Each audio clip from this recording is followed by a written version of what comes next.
Hello everyone សួស្តីអ្នកទាំងអស់គ្នាថ្ងៃនេះយើងមកបន្តនៅមេរៀនយើង Basic Excel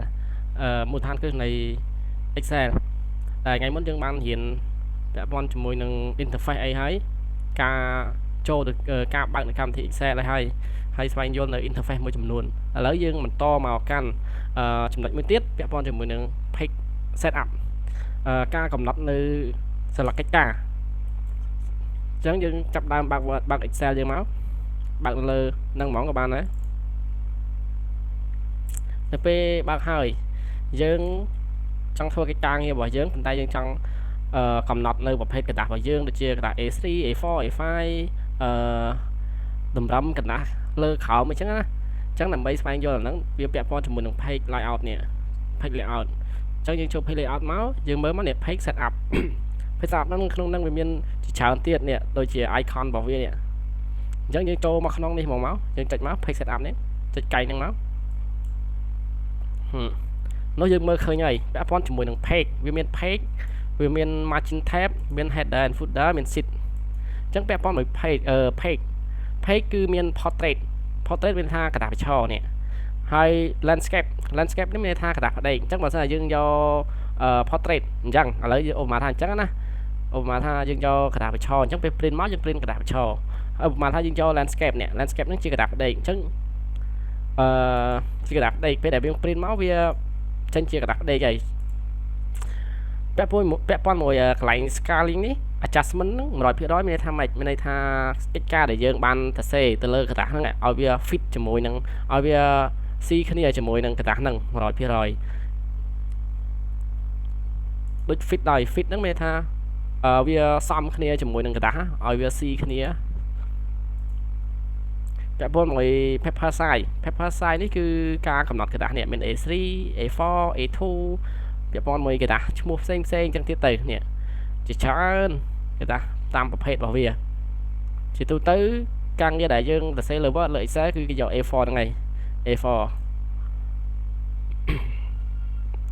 ដូច letter នេះវាដូចជា letter ហ្នឹងវាស្មើជាមួយនឹងA5 ពាក់កណ្ដាលកន្លះពាក់កណ្ដាលស្លឹកกระดาษកិច្ចការ A4 អញ្ចឹងហើយអានេះអត់មានអីទេយើងយកប៉ុណ្្នឹងទៅវាជា quality នៃពេលដែលយើង print មកទេនេះ print quality អញ្ចឹងពាក់ព័ន្ធមួយ page ហ្នឹងឥឡូវយើងចូលទៅ print ណាកន្លែង print នេះ print យើងចូល print មកឃើញกระดาษនេះกระดาษយកមកថាយើងទៅសេអក្សរអីមួយ hello អញ្ចឹងទៅដល់ពេលយើង print ចូល file ចូល print មកនេះយើងឃើញกระดาษតម្រង់กระดาษយើងបញ្ឆោនេះតម្រង់กระดาษយើងបញ្ឆោអញ្ចឹងណាជាស្លឹកកិច្ចការ A4 អញ្ចឹងឧបមាថាយើងចូលទៅ page setup មិញ setup ឲ្យវាទៅជាផ្ដេកវិញហើយយើងចុច OK មកចាំមើលដល់ពេលយើងទៅ print មកឃើញกระดาษផ្ដេកចេះវិញឃើញទេឃើញกระดาษចេះផ្ដេកវិញហើយពាក់ព័ន្ធមួយ page setup ហ្នឹងយើងមកដល់កន្លែង print ហ្នឹងយើងចូលទៅ page setup ចូលនេះខាងក្រោមនេះក៏មានដែរឃើញទេអញ្ចឹងយើងចូលយើង click លើហ្នឹងទៅវានឹងបង្ហាញផ្ទាំង page setup ហ្នឹងដូចគ្នាអញ្ចឹងយើងយកបញ្ឆោវិញបញ្ឆោហើយយើងកំណត់កระดาษអីគេletter ឥឡូវយើងយក letter ដូចមិញមើលនោះវានឹងបង្ហាញអីយើង OK បបឃើញអត់ឃើញអក្សរ let ដល់ពេលយើងដាក់កระดาษ letter អក្សរនេះរៀងទូចជាងយើងចូលមកដូរដាក់ A4 វិញមកបបអូខេឥឡូវយើងចេញមកវិញហើយយើងចូលទៅក្នុង page setup ដែរអញ្ចឹងពាក់ព័ន្ធមួយ page កន្លែង page ហ្នឹងគឺអស់ហើយមានប៉ុណ្ណឹងដែលយើងត្រូវការមើលយើងចូលមកកាន់ពាក់ព័ន្ធមួយ margin នេះ margin ហ្នឹងមានថាបន្ទាត់សងខាងនេះបន្ទាត់សងខាងនៃអត្ថបទរបស់យើងឃើញអត្ថបទរបស់យើងនេះដែរអានេះមានន័យថាអត្ថបទយើងចំកន្លែងនេះអញ្ចឹងយើង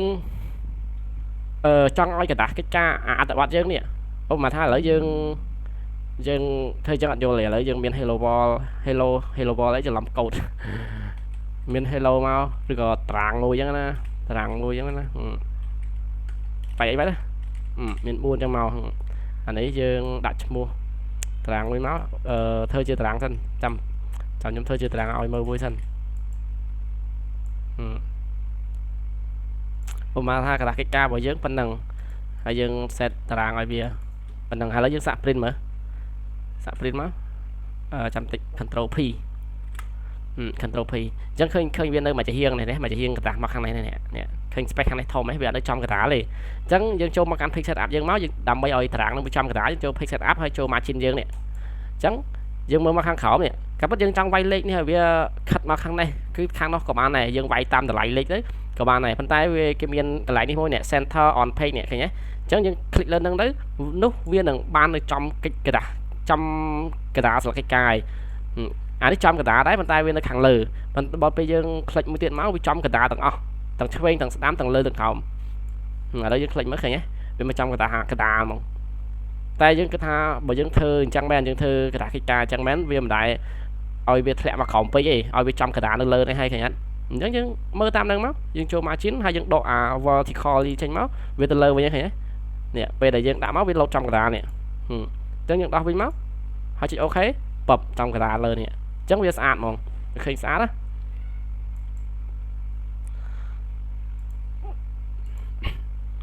ពាក់ព័ន្ធមួយheader and footer ឧបមាថាយើងធ្វើកិច្ចការងារដែលមានច្រើនស្លឹកកិច្ចការងារមានច្រើនស្លឹកអីចឹងទៅឬក៏យើងមិនមែនច្រើនស្លឹកទេយើងចង់ដាក់កតាស់កិច្ចការរបស់យើងនឹងដែលមានតារាងចឹងហើយយើងចង់ print វាមកវាមាន header ដែលមានសរសេរថ្ងៃខែអីចឹងណាដូចអត់ដឹងថាបងប្អូនដែលឃើញសភៅពុំឬក៏កិច្ចការងាររបស់គេណាមួយដែលគេសរសេរលើក្បាលកតាំងក្បាលស្លឹកចឹងមានថ្ងៃខែឬក៏មានម៉ោងហើយខាងក្រោមគេមានឈ្មោះដូចថាឈ្មោះ reference ទៅឲ្យអ្នកណាចឹងចាស់ដែលគេសរសេរចឹងណានៅក្រោមគេបង្អស់ចឹងណាចឹងនេះដែលគេឲ្យឈ្មោះថា header and footer ហ្នឹងអញ្ចឹងយើង customize មកយើងចូលមក customize គេ customize header អញ្ចឹងយើង customize នៅលើ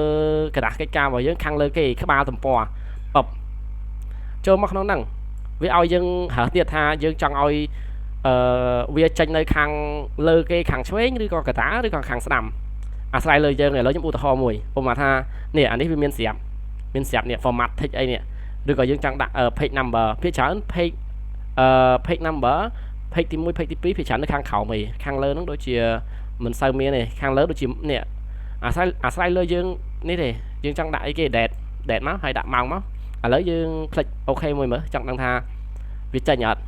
អូខេអញ្ចឹង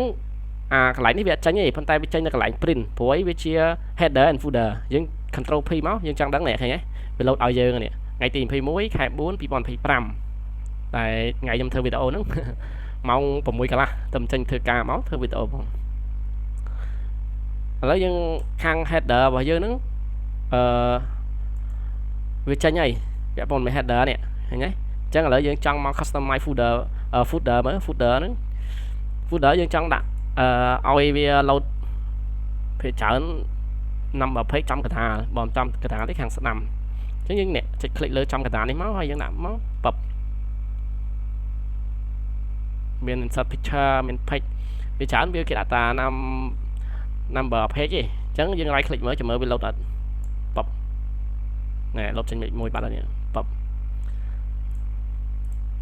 control P មកនេះ